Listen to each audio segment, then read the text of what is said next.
How's it going? It's Dr. Lamour. I'm going to talk to you today about Achilles tendon reconstruction surgery and what to expect after.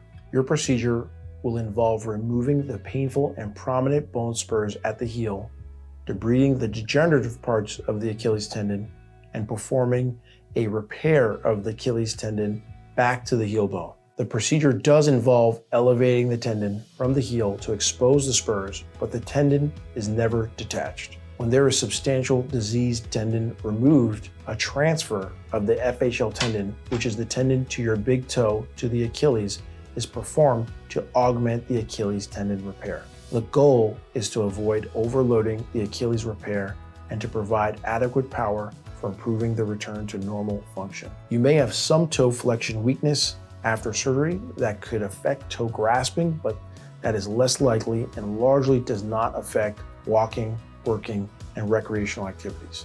After your procedure, you'll be able to weight bear as tolerated of the operative extremity immediately after surgery. You will wake up from surgery in a weight-bearing hard cast to permit the early weight bearing.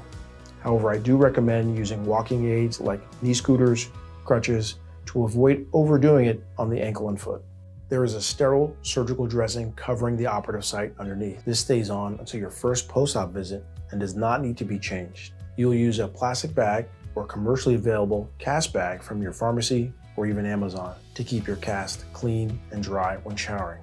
If it gets wet, call our office as soon as possible after you notice it so you can have it changed by our orthotechs. At your first post-op visit, we will remove the cast, check your surgical incisions, and likely remove your sutures if the incisions are adequately healed.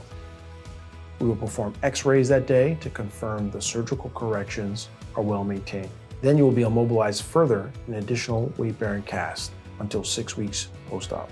Then you will be placed in a tall cam boot. The boot can be removed for showering and therapy, which will begin at 6 weeks post-op as well. At 10 weeks post-op, we will begin the transition out of the boot into a regular shoe and advance further in physical therapy.